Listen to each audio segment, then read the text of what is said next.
And maybe what we do need to do is we need to dive into the other side and get in contact with the logos. But I think Terence and a lot of these guys, they might have made the mistake of saying, don't go back, completely dissolve the ego entirely and completely leave it all behind, and in some sense leave matter behind entirely, leave nature behind entirely. Though I might be straw manning him a bit, I understand. And let's just kind of play with that for a second, because I know it can be kind of hell to be around here, and you see all the bad stuff that's going on. You see the Western ego that reached that apex through Christianity and threw its tentacles around the world and essentially Christianized the whole world and capitalized the whole world and took those native tribes, you know, and chopped down their rainforest and destroyed their practices and bullied them into having sugar, tobacco, working on a tobacco plant and reading the Bible, and then actually destroyed things like, for example, Terence discovered ayahuasca. Imagine if the capitalists had got to Peru and destroyed ayahuasca. You would have lost this ability to get a direct experience of what you could have called the felt presence of the logos. You would have lost a very, very powerful strategy to get there, because think about what's going on. In some sense, the West is unable to spiritually think about these things, go through the traditional routes like meditation or any of these things, because mentally we are scientists. And so the only thing that seems to be able to convince us is the idea that these things are actually drugs. These things are actually manifest as real drugs. That thing seems to work for us. We seem to tolerate that. We seem to accept that because it fits into our worldview. Unfortunately, it destroys our worldview at the same time. And so imagine if our capitalism had destroyed that and we wouldn't be able to do that. We'd be trapped in this silly prison, this silly ego, until we spiral out of control and do something stupid. And what if that doing something stupid is we actually deracinate and destroy the earth? What happens if, like, we go to ancient Europe full of those Renaissance cities, and we're not building anything like that anymore? Instead, we're taking those ancient, you know, imagine the Sistine Chapel as a McDonald's. That seems like the destiny of Europe going forward. If high capitalism has its way, there'll be no Europe left. It won't be something like that anymore. It'll be morphed into something, you know, everything will be like frozen, stiff, boring tax havens, and then the other half of the buildings will be like tax collectors, and everybody will be like, I don't know, working on virtual reality so that they can try to escape their pain or something like this. There will be no world there. And then what has happened and what is continuing to happen to the natural world is absolutely essential that we kind of wake up into.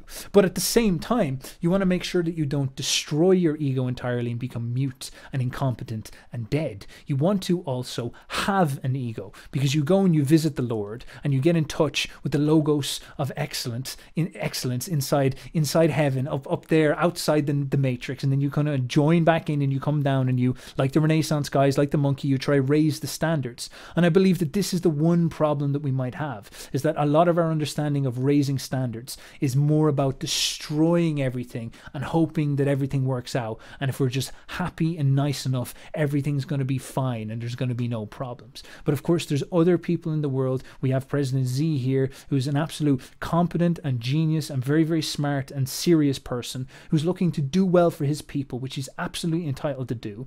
And he's going to set the agenda, because if he sees the West, who feel guilty like they should for being greedy and disgusting, and he sees them slipping, getting caught up in these silly self-hating ideologies, trying to escape into pure right-brainism where they're just licking walls talking about yoga all day, he's just going to build a lovely 5G society that acts almost like a united being and just swamp over the earth and decide the future of humanity. And maybe we want to do that. Maybe we are allowed to have an ego. Maybe it's okay for us to decide a destiny. Maybe all we have to do is go into ourselves and understand the spiritual crisis we're in that we've made two problematic riddles. First of all, we're telling ourselves that this ego is reality for us and there's no way around it. And then we're also saying that this ego is something we should hate. And so inside this ego, we have to fill it with jargon that says that we're demons, that we should hate ourselves.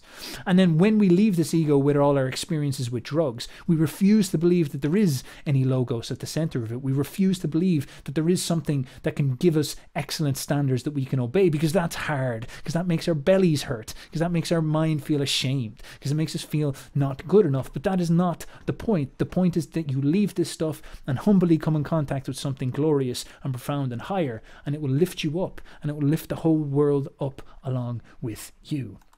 And I think Terence had some very good intentions. I'm trying to jiggle some of his ideas here a little bit, present something a little bit more boyified, but nonetheless, he did practice what he preached. He had a botanical garden where he was trying to preserve all these ancient medicines because he really did believe this stuff. He was quite an authentic dude. He was really worried about that global homogenization, and he was trying to look out for native, traditional, and global cultures. And this is something that I think we should take serious as well. We just have to make sure we don't make the mistake of thinking that the world is a yoga studio where you can just be, you can just melt into the floor and think that that's some type of success or that's some type of goal. I think we need to think more in terms of what we're trying to contact and what we're trying to get in touch with. And it's not some tyrannical thing. It's not some jargon you bash over people's head. It's a felt experience of something living and alive, full of divine child energy, full of the dreaming fire of reality that psychedelics reveals. And you have it inside your head and you don't need to get in touch with it.